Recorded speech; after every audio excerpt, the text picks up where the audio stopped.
गिरे यहाँ नस्ले आदम का खून है, खून किसी का भी गिरे यहाँ नस्ले आदम का खून है, बच्चे सरहद पार के ही सही पर किसी के दिल का सुकून है, पर किसी के दिल का सुकून है।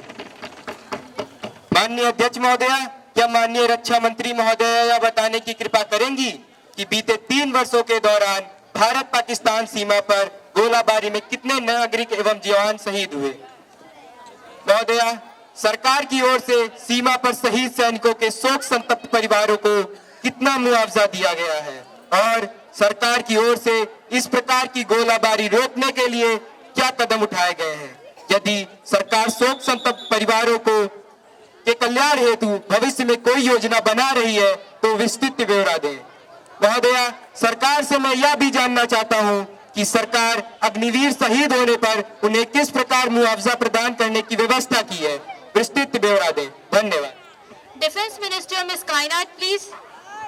माननीय अध्यक्ष महोदया, मैं माननीय नेता प्रतिपक्ष को बताना चाहूंगी कि विगत 3 वर्षों के दौरान भारत पाकिस्तान सीमा पर शहीद हुए सैनिकों एवं नागरिकों का ब्यौरा इस प्रकार है। शहीद हुए सुरक्षा कर्मियों की संख्या 2020 में 5, 2021 में 12, 2022 में 5।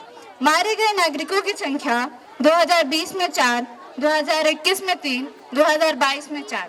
इस प्रकार की घटनाओं में शहीद हुए जवानों के परिवार के लिए केंद्र सरकार की ओर से 15 लाख रुपए एक मुफ्त मुआवजे का भी प्रावधान है। सेना सामूहिक बीमा निधि कार्यक्रम के अंतर्गत अफसरों एवं JCOOR के लिए 50 लाख एवं 25 लाख रुपए की बीमा योजना का भी प्रावधान है। सेनाओं के कर्मियों के परिवारों को विविध सरकारी स्रोतों जैसे कि प्रधानमंत्री राहत कोष, मुख्यमंत्री राहत कोष आदि से भी राहत प्रदान किया जा रहा है। महोदय, किसी को तो चांद में भी दाग नजर आता है। हमारी सरकार जब से सत्ता में आई है निरंतर सैनिकों के दशा में सुधार करने की व्यवस्था कर रही है और अग्निवीरों को उसी प्रकार मुआवजे व सम्मान पूर्वक अंतिम संस्कार प्रदान कर रही है। धन्यवाद महोदय। Question 216 miss Anamika please. Speaker Madam, will the Minister of External Affairs be pleased to state whether the government is aware about the increasing number of illegal agencies helping Indians immigrating into other countries? If so, the details thereof. The proposed action to check the immigration of Indians through illegal travels agencies, and if so, the details thereof. Foreign Minister Ms. Pratyusha please. Honorable Speaker Madam, the government accords highest priority to the safety, security and well-being of Indians abroad. The recruitment of Indian nationals for overseas employment is regulated under the Immigration Act 1983. The Government of India encourages only legal form of migration from India as per the provisions of Immigration Act 1983. Since 2015, the process of overseas employment is being processed through eMigrate portal, which is a faceless, paperless and cashless digital platform to register recruitment agencies, foreign employers and issue of immigration clearance to prospective overseas migrant workers. At present, approximately 1,000 immigration clearance applications are processed through 14 POE offices across the country. To promote legal migration, Ministry has taken several initiatives such as Pravasi Bharatiya Bima Yojana and pre-departure orientation and training in ensuring that migrant workers undertake safe migration. Further, Ministry of External Affairs launched the Surakshit Jain, Prashikshit Jain, that is Go Safe, Go Train campaign. However, it has been noticed that several unscrupulous agents or travel agencies are also illegally involved in the business of manpower recruitment for overseas employment. No persons or agencies can function as recruiting agent without a valid certificate issued by the registering authority. Thank you.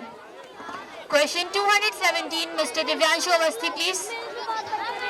अध्यक्ष महोदया, मैं आपके माध्यम से माननीय वित्त मंत्री महोदय से यह जानना चाहता हूं कि क्या भारतीय अर्थव्यवस्था मंदी की चपेट में है क्योंकि हमारी जीडीपी लगातार कम होती जा रही है? यदि हाँ, तो क्या सरकार की नीतियां इस मंदी के लिए जिम्मेदार रही? सरकार इस संकट से निपटने के लिए क्या उपाय कर रही है? Finance minister mister Amar Tiwari please. माननीय अध्यक्ष महोदय, मैं आपके माध्यम से यह बताना चाहूंगा कि यूएसए और यूरोपीय अर्थव्यवस्था में मंदी के असर से भारत भी अछूता नहीं है। भारतीय अर्थव्यवस्था पर भी अंतर्राष्ट्रीय मंदी का प्रभाव परिलक्षित हो रहा है। सरकार की सकारात्मक नीतियों और मजबूत बुनियाद के कारण हमारी अर्थव्यवस्था अन्य यूरोपीय देशों की अर्थव्यवस्था की तुलना में अधिक स्थिति में है। सरकार का प्रयास है कि आरबीआई और एसबीआई की मदद से निवेशकों को वित्तीय बाजार की ओर आकर्षित किया जाए। सरकार ने रक्षा और बीमा क्षेत्र में एफडीआई की सीमा को बढ़ाकर 49% कर दिया है। नियंत्रित करने के लिए 500 करोड़ रुपए का इम्पोर्ट फंड भी बनाया गया है, जिसे भारतीय अर्थव्यवस्था में मंदी को दूर किया जा सकेगा तथा जीडीपी को भी सम्मानजनक स्तर पर बढ़ाया जा सकेगा। हमारी सरकार इसके लिए निरंतर प्रयास कर रही है। Question 218 miss Priya please. माननीय अध्यक्ष महोदय, मैं आपके माध्यम से माननीय पेट्रोलियम मंत्री से यह पूछना चाहती हूँ, क्या सरकार ने हाल ही में पेट्रोलियम सहित आवश्यक वस्तुओं की कीमतों पर वृद्धि की है? यदि हाँ, तो इसका क्या कारण है? पेट्रोल एवं डीजल की बढ़ती कीमतों पर नियंत्रण करने के लिए सरकार ने कोई आवश्यक कदम उठाया है? यदि हाँ, तो विस्तृत विवरण सदन के समक्ष देने की कृपा करें। धन्यवाद। I request the Minister of Petroleum, Mr. Utkarsh Mishra, to give the reply. अध्यक्ष महोदया, मैं आपके माध्यम से माननीय सदस्य महोदया को यह बताना चाहूंगा कि इराक में चल रहे गृह युद्ध के कारण अंतर्राष्ट्रीय बाजार में कच्चे तेल के दाम काफी बढ़ गए हैं, जिसके परिणाम स्वरूप तेल कंपनियों का घाटा भी बहुत अधिक बढ़ चुका है। इसके अतिरिक्त मैं माननीय सदस्य को यह भी बताना चाहूंगा कि पेट्रोल और डीजल की कीमतों का निर्धारण बाजार दर के आधार पर किया जाता है।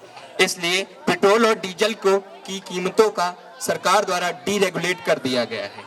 महोदया, मैं यह भी कहना चाहूंगा कि यह ठीक है कि सरकार ने कीमतों में वृद्धि की है, किंतु यह वृद्धि विशेष रूप से पेट्रोलियम पदार्थों में की गई है। अन्य आवश्यक वस्तुओं की मूल्यों में वृद्धि कदापि नहीं की गई है और इसका मुख्य कारण अंतर्राष्ट्रीय बाजार में तेल एवं अन्य पदार्थों के मूल्यों में आई भारी वृद्धि है। मेरे विचार से यह सरकार द्वारा ग्राहकों को समय पर दी जा रही छूट का भी परिणाम है। तेल पूल के घाटे को नियंत्रित करने के लिए मूल्य वृद्धि की गई है तथा सरकार कच्चे तेल के मूल्यों में वृद्धि को नियंत्रित करने के लिए निरंतर प्रयास कर रही है, जिसका परिणाम कुछ दिनों में दिखाई पड़ेगा और तेल की कीमतों कम हो जाएंगी। धन्यवाद महोदय। Any supplementary, Miss Priya?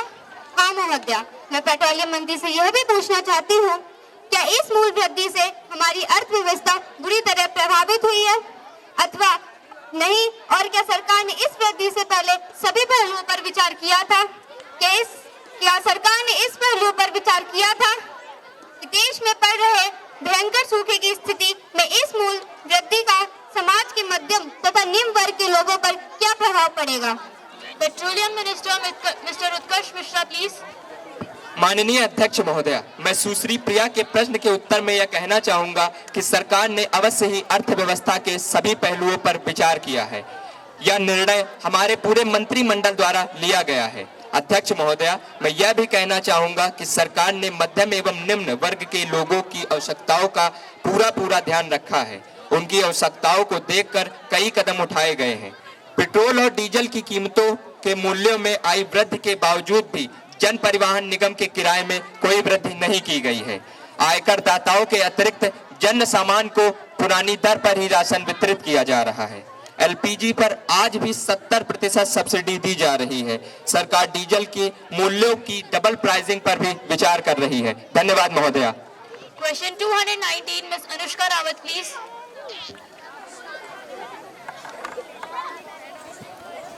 Honorable Speaker Madam, will the Minister of Education be pleased to state that the total number of students who reside during the last 5 years in the premier educational institute like Indian Institute of Technologies, IITs, National Institute of Technologies, NITs, and Indian Institute of Management, IIMs, The details of total number of students, suicide based on caste, gender, religion, and educational institute. Whether the government has been able to identify the reasons behind such suicide cases and its or the details thereof. Education Minister Ms. Divyanshi Singh, please. Honorable Speaker, Madam, I would like to give the details as follows. In IIT's, number of suicide cases in last 5 years are 33, in which General 17, in 9 OBC, 9 SC, and 1 ST, 29 males and 5 females. In NIT's, number of suicide cases in last 5 years are 24, in which General 10, 8 OBC, 4 SC, and 1 ST, 19 males and 5 females. In MIT's, number of suicide cases in last 5 years are 4, in which General 3, 1 OBC, none SC, and none ST, 2 males and 2 females. My government is very sincere about this topic of suicide cases of students, and a special committee was set up to identify the reasons of these suicide cases. The committee worked up to identify the reasons behind the suicide cases, such as academic distress and as well as family concern behind this. Some concerns were as of anxiety and negative approach of students in career growth. It is also mentioned in the report that requirement of counseling towards the students is indeed. Thank you. Now the question hour ends and the 0 hour begins. Question 1 by Ms. Anjali. माननीय अध्यक्ष महोदय, मैं महिला एवं बाल विकास मंत्री से यह पूछना चाहती हूँ कि हमारे देश में गैर संवैधानिक खाप पंचायतों का कुछ राज्यों में बहुत अधिक हस्तक्षेप है, जिसके कारण हमारे समाज में ऑनर किलिंग जैसी कई और समस्याएं उठ खड़ी हुई हैं। मैं जानना चाहती हूँ ऐसी समस्याओं पर रोक के लिए हमारी सरकार कौन से ठोस कदम उठा रही है। महोदय, मेरा दूसरा प्रश्न यह है कि कहने के लिए तो हमारे समाज में स्त्रियों को पुरुष के समान अधिकार प्राप्त है, परंतु वास्तव में देखा जाए तो ये सिर्फ और सिर्फ कहने के लिए है, क्योंकि आज भी महिलाएं अपने स्वतंत्रता एवं समानता के अधिकार से वंचित हैं। मैं माननीय महोदय जी से यह पूछना चाहती हूँ कि आपका मंत्रालय महिला सशक्तिकरण एवं महिलाओं के अधिकार को संरक्षित रखने के लिए क्या क्या ठोस कदम उठा रही है। धन्यवाद। Women and Child Development Minister Ms. Komal Yadav, please. अध्यक्ष महोदया, क्योंकि खाप पंचायतें संवैधानिक नहीं है और उनके निर्णय मानव अधिकार तथा महिला अधिकारों का उल्लंघन करते हैं, अतः केंद्र सरकार ने इस प्रकार के असंवैधानिक प्रथा पर रोक लगाने के लिए सभी राज्यों के प्रमुख सचिवों और पुलिस प्रमुखों की बैठक बुलाकर बैठक के पश्चात राज्य सरकारों से विचार विमर्श करके संवैधानिक उल्लंघन के मामलों पर सख्त कानूनी कार्यवाही करने का निर्णय लिया है। इसके संदर्भ में दोषी को कतई बख्शा नहीं जाएगा।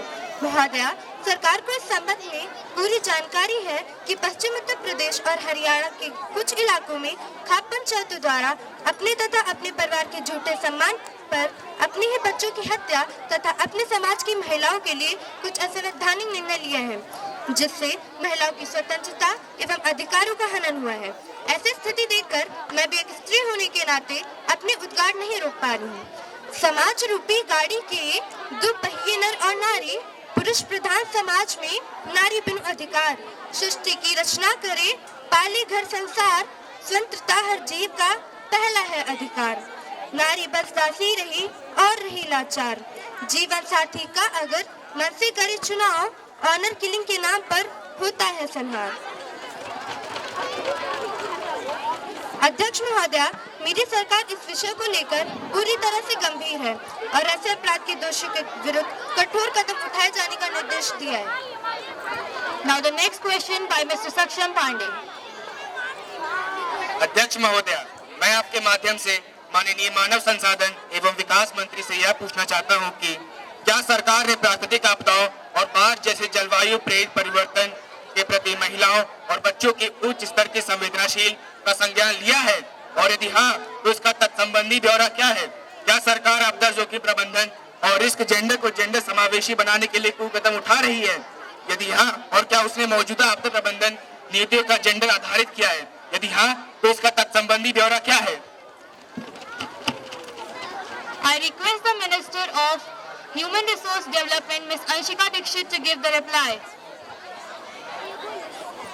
माननीय अध्यक्ष महोदया, मैं आपके माध्यम से माननीय सदस्य महोदय को बताना चाहती हूँ कि राष्ट्रीय आपदा प्रबंधन नीति 2020 में अन्य बातों के साथ साथ यह स्वीकार किया गया है कि संवेदनशील समूहों में बुजुर्ग व्यक्ति, महिलाएं, विशेष रूप से आपदाओं के कारण निराश्रित हुई महिलाएं एवं अनाथ हुए बच्चे और दिव्यांग व्यक्ति अधिक जोखिम में होते हैं। इन व्यक्तियों की जरूरतों पर विशेष ध्यान देने की आवश्यकता है। NDMA आपदा मित्र योजना का उन्नयन कर इसे कार्यान्वित कर रहा है, जिसके तहत अब तक 2350 सामुदायिक स्वयंसेवकों को प्रशिक्षित किया जा चुका है।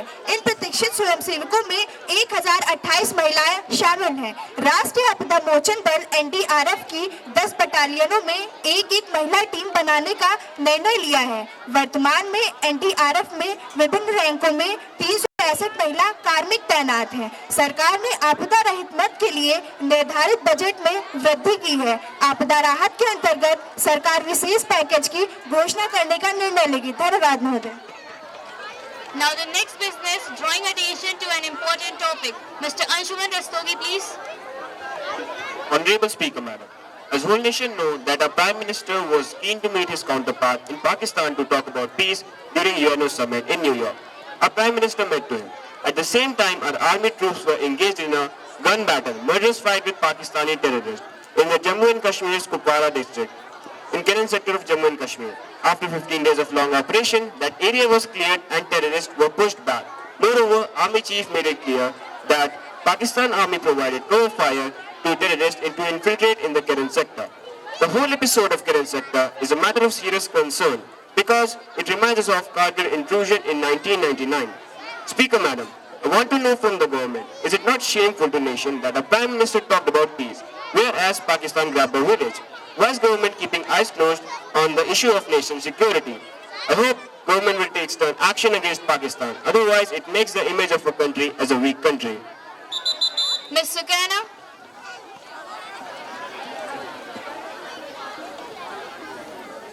सावन भादो साधु हो गए बादल सब सन्यासी, पछुआ चुस गई पुरवा को धरती रह गई प्यासी। फसलों ने वैराग ले लिया जोगी हो गई धानी, राम जाने कब बरसेगा पानी, कब बरसेगा पानी। अध्यक्ष महोदय, आप सभी को मालूम है कि कमजोर मानसून के कारण देश के अधिकांश भागों में अकाल की संभावना बनी हुई है। भारतीय मौसम विभाग के अनुसार देश में वर्षा का स्तर अत्यंत कम दर्ज किया गया है। पश्चिमी यूपी में सामान्य से 73%, पंजाब में सामान्य से 57% तथा गुजरात में 92% कम बारिश है। फलस्वरूप देश के कई हिस्सों में अभी तक तिलहन तथा चावल की बुआई तक नहीं हो सकी और फल, सब्जी व अन्य खाद्य वस्तुओं की कीमतों में वृद्धि हो रही है। ऐसा प्रतीत होता है कि आने वाले दिन किसानों के लिए मुश्किल भरे होंगे। अतः मेरी सरकार से आग्रह है कि कमजोर मानसून और सूखे की संभावना को गंभीरता से लेते हुए पहले से उचित कार्य योजना तैयार कर लें, जिससे किसानों तथा आम आदमियों को राहत पहुंचाई जाए। Minister of Parliamentary Affairs, Ms. Khushbu, please. Honorable Speaker, Madam, I will convey this matter to concerned minister. Thank you. Now the next business, 0-hour ends and the papers to be laid down on the table by Minister. Minister of Social Justice and Employment to lay a copy of notification and annual report for the year 2022 and 23. Minister of Social Justice and Employment, Ms. Astha Yadav, please. Honorable Speaker, Madam, I beg to lay paper on the table, a copy of the notification and annual report for the year 2022-2023. Now the next business, messages received from the Rajya Sabha. महासचिव युवा संसद की राज्य सभा से प्राप्त संदेश को पढ़ेंगे। अध्यक्ष महोदय, मुझे युवा संसद की राज्यसभा के महासचिव से प्राप्त निम्नलिखित संदेश की सूचना देनी है। युवा संसद को राज्यसभा की प्रक्रिया तथा कार्य संचालन विभाग के अनुसार मुझे महिला सशक्तिकरण एवं अधिकार विधेयक 2023 women empowerment and rights bill 2023 के प्रति लोकसभा के पटल पर रखने का आदेश एवं निर्देश प्राप्त हुआ है, जो राज्यसभा में 25 मार्च 2023 को हुई बैठक में पारित किया गया था। महासचिव राज्यसभा द्वारा पारित किए गए विधेयक की प्रति सभा पटल पर रखेंगे। महोदया, मैं राज्यसभा द्वारा पारित किए गए महिला सशक्तिकरण एवं अधिकार संरक्षण विधेयक 2023 की एक प्रति सभा पर रखता हूँ। Any breach of privilege by members and ministers? Yes, Madam. Honorable Speaker, Madam, a serious breach of privilege has been committed by the member of the civil society. A free news channel and newspaper, Lucknow, while commenting on the draft of Land Acquisition Bill 2022, approved by the Parliamentary Standing Committee. All these attributed dishonest motive and expressed their doubt about the integrity of the whole political class and all the honorable member of the Parliament. I therefore request to allow me to raise a question on that matter now. Ms. Harshika Vajpayee, have you given notice of it earlier? You may give due notice along with a copy of newspaper cutting and a statement made by the civil society member. If you given notice of it, I will consider it. You cannot spring a surprise on me like this. I have already given notice of it at 10:15 a.m. today. It will be examined when it comes to me. I shall consider it and let you know my decision. Thank you, Madam. Now, time to welcome foreign delegates. Honorable members, I have to make an announcement on the behalf of honorable members of the House. I have great pleasure in extending our warm welcome to His Excellency Mr. Aryan Tharu, Speaker of the Chinese Parliament and honorable member of the Chinese Parliamentary Delegation, who are on a visit to India and our honored guest, Mr. Aryan Tharu. The other honorable members of the delegation are Ms. Marzia, member of Chinese Parliament; Mr. Prakhar Patel, member of Chinese Parliament. It is a very high-powered delegation who reached Delhi on Saturday, 26 November 2023. They are now seated in a special box. We wish them a happy and fruitful stay in our country. We also convey our warm feeling and very best wishes through them to their President, Prime Minister, Parliament, Government and very friendly people of China. Now let us take up the calling attention motion. Ms. Anjali will call the attention of Home Minister. Ms. Anjali, please. Honorable Speaker, Madam, I beg to call the attention of Home Minister about the protest, anger, unrest and violence erupting in several parts of Andhra Pradesh, Assam and West Bengal. After the declaration of carving out a separate state, Telangana from Andhra Pradesh and action taken by government thereof. मैं स्वयं भी तेलंगाना राज्य सीमा क्षेत्र से संबंधित हूँ तथा व्यक्तिगत रूप से मैंने वहाँ के लोगों की पीड़ा को जाना। वे मानते हैं कि तेलंगाना के लोगों के पास कॉलेज, अस्पताल, रोजगार की भरपूर अवसर तथा उद्योग के रूप में हाईटेक सिटी के रूप में सब कुछ होगा, जबकि वे सब कुछ खो देंगे। अतः मैं सरकार से यह जानना चाहती हूँ कि इन सब के निराकरण के लिए एक्शन प्लान तैयार किया गया है या नहीं, तथा पानी व नदियों के बंटवारे को लेकर होने वाले विवाद से बचने के लिए पहले से ही उचित योजना तैयार कर लें, जो कि दोनों तरफ के पक्षों को स्वीकार हो। मैं आशा करती हूँ कि सरकार इन सब विषयों पर गंभीरता से विचार करेगी। Ms. Kavya, please.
Ms. Shubhi, please.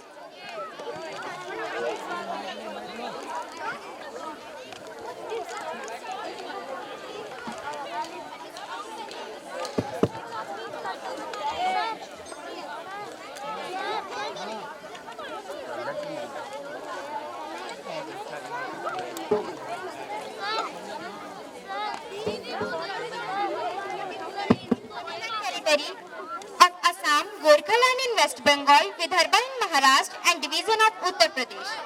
I therefore very sincerely draw the attention of Honorable Home Minister, please clarify that was government not considering demand of separate state borderland from Assam, where people have been protesting, agitating and turned violent. I lastly urge government to materialize all genuine demand for separate state, food including Bodoland, Gorkhaland, Vidarbha and splitting Uttar Pradesh into Purvachal, Bundelkhand and Awadh Pradesh and Pashchim.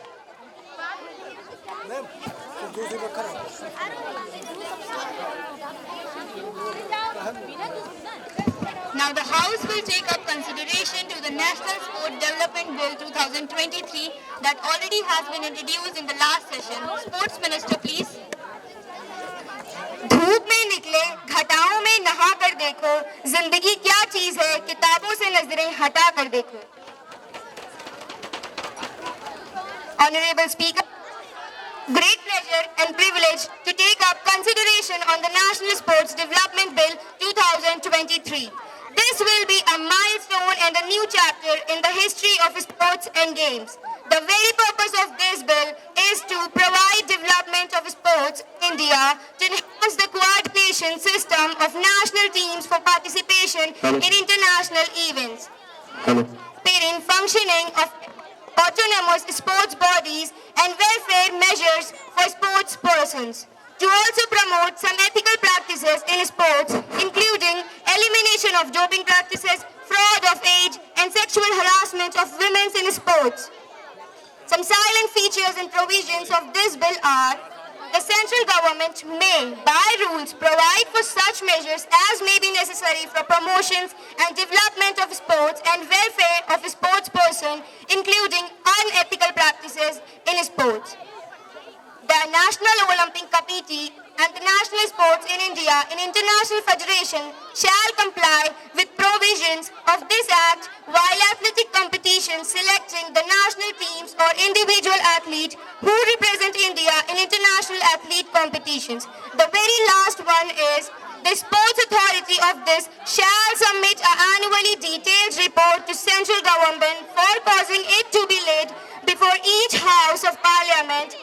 Every report under subsection shall contain an audited annual financial statement, a comprehensive report of activities and achievements against its approved annual plans, measures taken for coach development, measures taken to promote indigenous sports.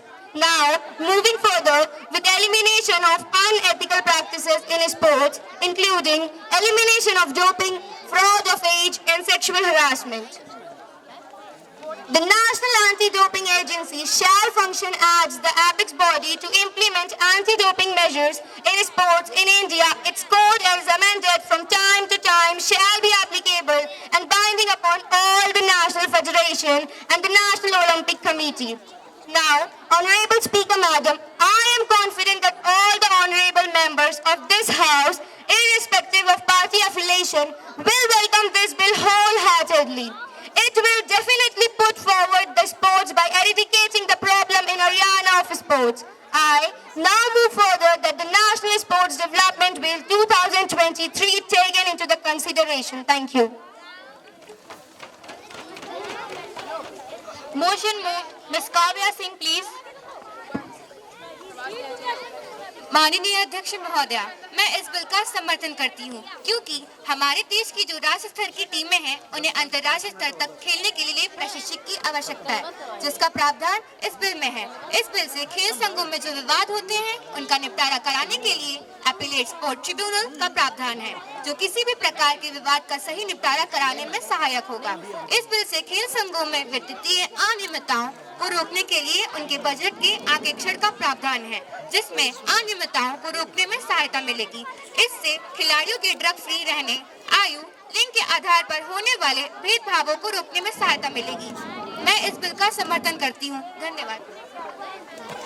Miss Khushbu please.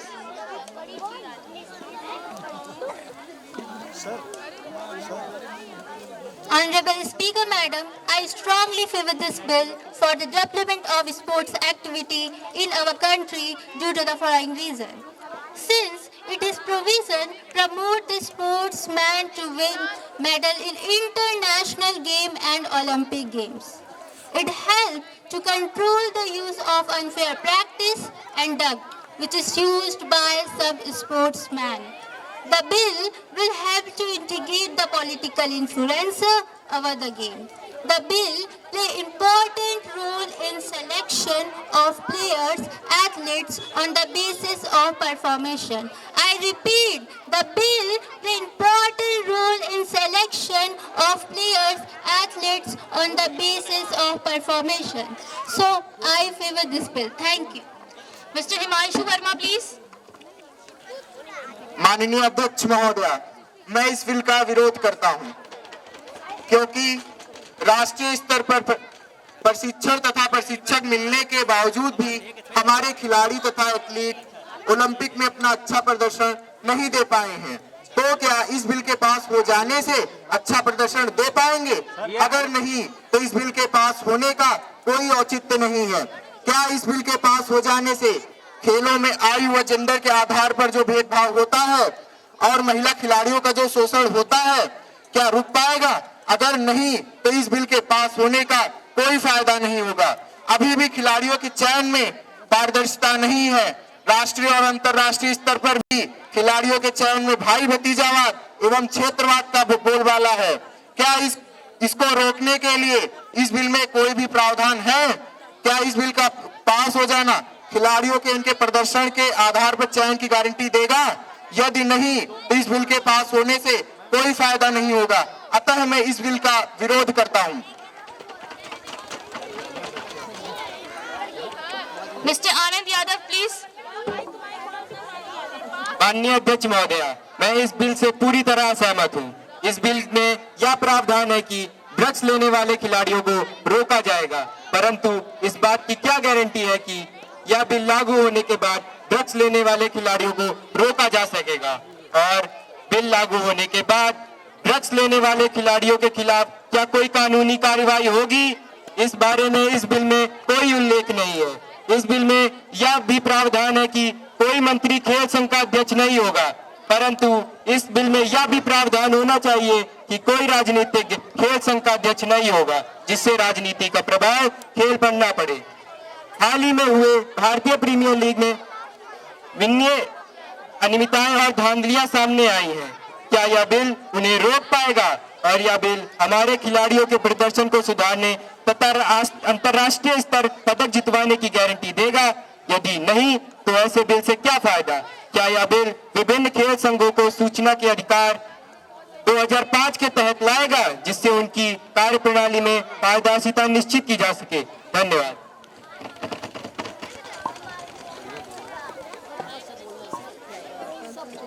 Prime Minister Mr. Saksham Pandey, please. Honorable Speaker, Madam, this bill had to ensure transparency in functioning in a sport federation. I strongly request you all the members of House to support this bill and get it passed by remarkable majority.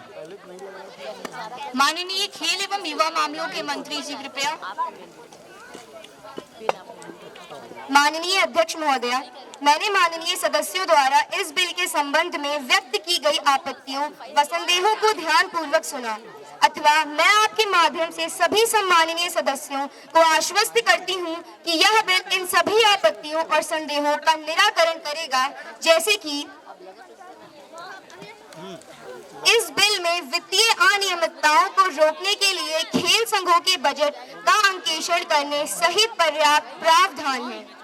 यह bill मंत्रियों को खेल संघ में पद धारण करने से रोकने के लिए कारगर होगा।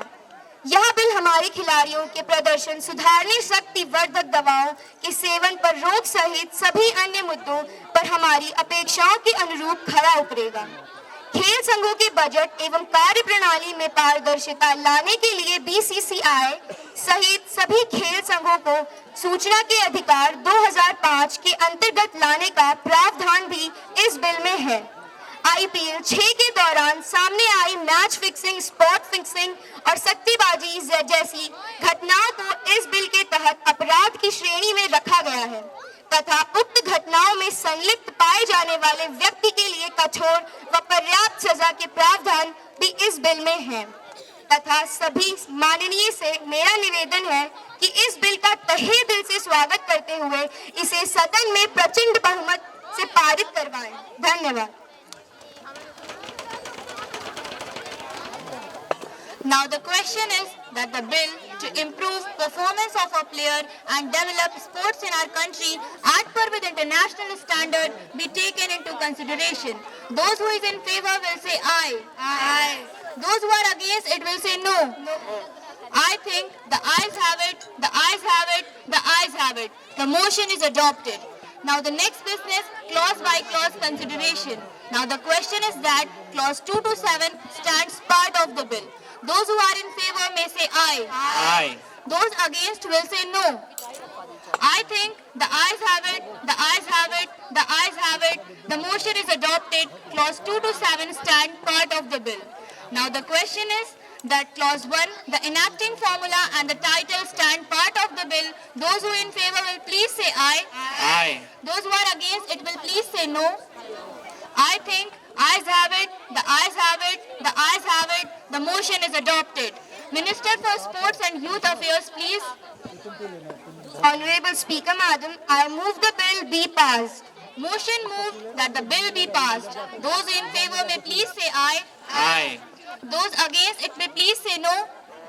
I think the ayes have it, the ayes have it, the ayes have it. The motion is adopted and the bill is passed.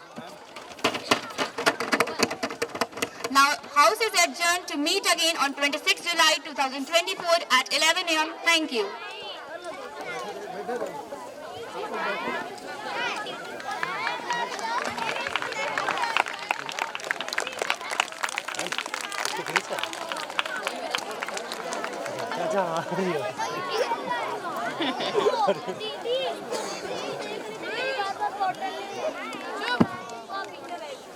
बच्चों, युवा संसद का ये सत्र समाप्त हुआ। सदन की बैठक अभी समाप्त हुई और आपने देखा कि इन बच्चों ने बहुत बढ़िया तरीके से काम किया। आप सभी जो काम आपको दिया जाता है बहुत अच्छे ढंग से करते हैं। ईश्वर करे आप अपने जीवन में इसी तरह सफल होते रहे। मैं श्रीमती स्वाति श्रीवास्तव मैडम को आमंत्रित करूंगी कि सभी के प्रति आभार व्यक्त करें। श्रीमती स्वाति श्रीवास्तव, ये सांसद लोग मेजे थपथपाकर मैडम आपका स्वागत कर रहे हैं। दीप प्रज्वलित हुए हुआ नया सवेरा है। विद्यालय के प्रांगण रोशनी से हुआ उजियारा है। झिलमिल सितारे सारे करते आपको वंदन है। झिलमिल सितारे सारे करते आपको वंदन है। पधारे गए अतिथि को मेरा सत सत अभिनंदन है, मेरा सत सत अभिनंदन है। मैं केंद्रीय विद्यालय बाराबंकी परिवार की ओर से आज के इस कार्यक्रम को अपनी गरिमामयी उपस्थिति से महिमा मंडित करने वाली मुख्य अतिथि महोदया माननीय श्रीमती प्रियंका सिंह रावत जी का, जो पूर्व सांसद थी, हृदय से आभार व्यक्त करती हूँ, जिन्होंने अपने व्यस्ततम क्षणों में से कुछ समय हमारे बच्चों व हम सभी के लिए निकालकर हमारा मार्गदर्शन किया। इसके अतिरिक्त यहाँ पर उपस्थित सभी गणमान्य अतिथियों का भी, जिसमें हमारे अभिभावक भी शामिल हैं, का हृदय से धन्यवाद करती हूँ कि आपकी उपस्थिति से ही हम सबके लिए सदैव मार्गदर्शन का कार्य करती है। मैं विद्यालय परिवार के मुखिया अपने प्राचार्य महोदय का भी हृदय से धन्यवाद करती हूँ, जिनके कुशल मार्गदर्शन में यह युवा संसद का कार्यक्रम सुचारू रूप से संचालित हो सका। आज के युवा सांसद, बच्चों जरा ध्यान देना, आज के युवा सांसद विद्यार्थी जो कल के हमारे कर्णधार बनेंगे, मैं इनका भी अपने हृदय से धन्यवाद देती हूँ और ये मैं आशीर्वाद भी देती हूँ कि ये आगे बढ़े और अपने अपने भविष्य में कुछ न कुछ अपना जो भी इनका लक्ष्य है वो प्राप्त करें। इसके साथ अंत में मैं उन सभी बच्चों का जो यहाँ बैठे हुए हैं, उन सभी बच्चों का भी हृदय से धन्यवाद करती हूँ और इनकी इतने शांति से देखने के लिए जो कार्यक्रम को उन्होंने सुचारू रूप से चलाकर संचालित करा दिया है, उसके लिए मैं अपने दिल से इनका धन्यवाद देती हूँ। और अंत में मैं उन सभी अपने साथियों का और इस कार्यक्रम को सफल बनाने के लिए विद्यालय परिवार के सभी सदस्यों का, जिन्होंने प्रत्यक्ष या प्ररूप रूप से इसमें सहयोग दिया, उनको भी मैं धन्यवाद देती हूँ। और आप सबका बहुत बहुत धन्यवाद कि आप यहाँ पर आए और इस कार्यक्रम की शोभा बने। धन्यवाद। बहुत बहुत धन्यवाद मैडम। और अब पहले छोटे बच्चे जाएंगे, अभी नहीं, लाइन से खड़े होंगे, लाइन से जाएंगे, अपनी कक्षा में बैठेंगे, 7वां कालांश चलेगा, 7th पीरियड। अभी बैठो, अभी नहीं खड़े होने को नहीं कहा गया, बैठो अभी जैसे।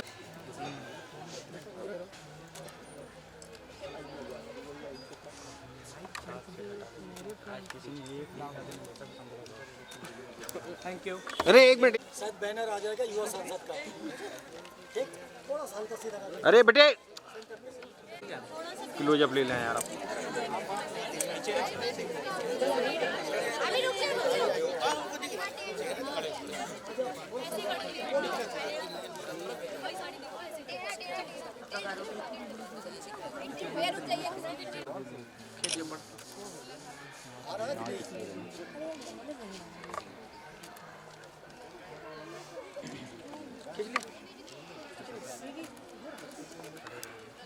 हो गया आपका?